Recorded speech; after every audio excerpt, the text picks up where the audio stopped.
की इस क्लास में कक्षा 11वीं के लिए हिंदी के हम इम्पोर्टेंट प्रश्नों को पढ़ने वाले हैं इस वीडियो में। तो पूरा वीडियो लास्ट तक देखें, सारे प्रश्नों को अच्छे से कंप्लीट करें। अगर कंप्लीट भी नहीं करना चाहते हैं तो एक बार पूरे प्रश्नों को आप पढ़ के ज़रूर जाएँ पेपर देने से पहले। अगर आपको लगे कि कर लेना चाहिए कंप्लीट तो ही आप करें, लेकिन पढ़ें ज़रूर प्रश्नों को। तो ये पहला प्रश्न सही विकल्प चुनकर लिखिए। लता मंगेशकर जी के पिताजी का नाम क्या नाम था इनके पिता का? दीनानाथ मंगेशकर। दूसरा है प्रेमचंद जी का मूल नाम था, क्या नाम था इनका? धनपत राय। दूसरा है मीरा के आराध्य प्रभु हैं तो कौन है? कृष्ण।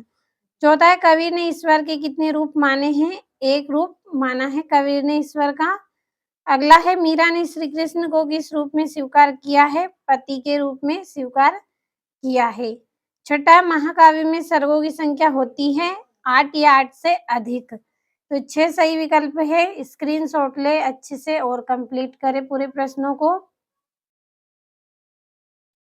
अगले प्रश्न की ओर बढ़ते हैं।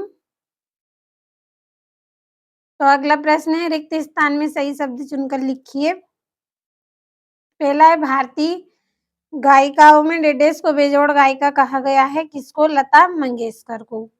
दूसरा, अर्थ की दृष्टि से वाक्य के डेडेस भेद हैं, कितने भेद हैं? 8। तीसरा, काव्य की शोभा बढ़ाने वाले तत्व डेडेस कहलाते हैं? अलंकार कहलाते हैं। चौथा है मन्नू भंडारी द्वारा रचित पटकथा एक बहुचर्चित डेडेस है, क्या है? टीवी धारावाहिक। छठा है छायावाद के प्रमुख स्तंभ डेडेस हैं, कितने हैं? 4 स्तंभ हैं।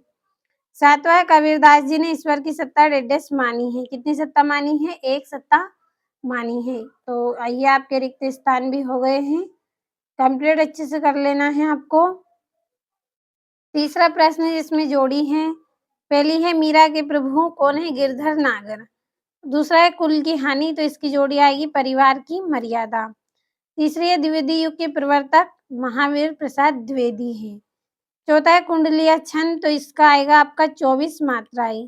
पांचवा है रस के अंग 4 होते हैं और जलद का आएगा आपका कमल। तो अच्छे से इसका भी स्क्रीनशॉट लीजिए, फिर हमारे चौथे प्रश्न को पढ़ेंगे। अगला प्रश्न है एक वाक्य में उत्तर लिखिए। पहला है पार्लर पानी और पताल पानी के बीच का तीसरा रूप कौन सा है? रेजानी पानी। दूसरा है छंद कितने प्रकार के होते हैं? 2 प्रकार के होते हैं छंद। तीसरा है रस के कितने अंग हैं? 4 अंग हैं। और चौथा है जनसंचार के कोई 3 माध्यम।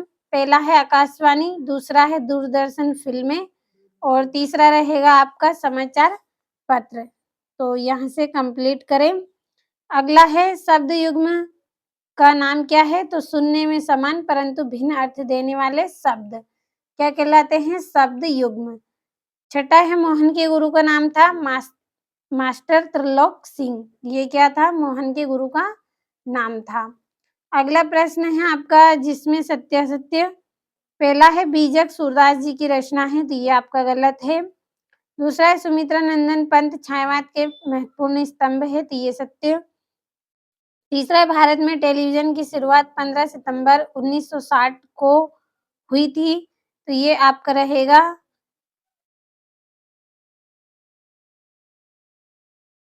तो ये 15 सितंबर 1959 को हुआ था, तो ये आपका सत्य रहेगा।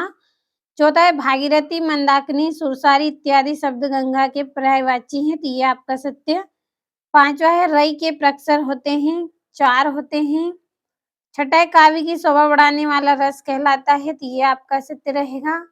तो दोनों प्रश्नों का स्क्रीनशॉट ले अच्छे से कंप्लीट करें। एक एक प्रश्न आपके लिए इम्पोर्टेंट है इसमें, तो कंप्लीट आपको करते चलना है। ये छठा है मीरा कृष्ण की उपासना किस रूप में करती थी? सातवां भक्तिकाल की 2 विशेषता लिखिए। आठवां धनराम मोहन को अपना प्रतिद्वंदी क्यों नहीं समझता था? नौवां कहानी के तत्वों के नाम और लता जी की गायिका की किन्हीं 2 विशेषताओं का वर्णन। तो अच्छे से स्क्रीनशॉट ले इतने प्रश्नों का, फिर बाकी के प्रश्नों को हम पढ़ेंगे। तो अब ये यहाँ से आपका अगला प्रश्न, संचार माध्यम किसे कहते हैं? और छंद की परिभाषा उदाहरण सहित वाक्य शुद्ध करके लिखना है। पहला, गीता सबसे श्रेष्ठतम ग्रंथ है। दूसरा, मेरे को आपकी परीक्षा लेना है। 14वां, शब्द शक्ति कितने प्रकार की होती है, उदाहरण सहित। और ये यहाँ से 15वां, निर्देश अनुसार वाक्य परिवर्तन करके लिखना है। आज सचिन मथुरा जाएगा, निषेधवाचक में, और दरवाजे पर शायद कोई आया है, प्रश्नवाचक में बदलना है। तो स्क्रीनशॉट ले अच्छे से। अब अगले प्रश्न की ओर बढ़ते हैं। तो ये यहाँ से 16वां, प्रेमचंद्र अथवा शेखर जोशी का साहित्य परिचय निम्न बिंदुओं के आधार पर लिखिए। पहले में रचना, दूसरा में भाषा, तीसरा में शैली, चौथे में साहित्य में स्थान। 3 नंबर के हैं तो स्क्रीनशॉट लें। अगला प्रश्न है आपका 18वां, बिरादरी का यही सहारा होता है, गलता लोहा कहानी के कथन के आधार पर लिखना है। किसने किससे कहा, किस प्रसंग में यह कहा गया, क्या यह कथन सार्थक रहा। 19वां है, निम्नलिखित अपठित गद्यांश को पढ़कर नीचे लिखे प्रश्नों का उत्तर दें। 3 नंबर का है ये, जल्दी से स्क्रीनशॉट लीजिए। और ये इस अथवे से यहाँ तक के जितने भी प्रश्न हैं इनका स्क्रीनशॉट लेके चलना है आपको अच्छे से। तो लिया होगा आपने स्क्रीनशॉट। बढ़ते हैं अगले प्रश्न की ओर। तो इस प्रश्न में 22वें में आपको एक आवेदन पत्र करना है। मोहल्ले में जो गंदगी व्याप्त है उससे बीमारी फैल रही है, तो सफाई के संबंध में आपको एक एप्लीकेशन करनी है और इसमें निबंध करना है। तो पूरे प्रश्नों को कंप्लीट अच्छे से कर लें।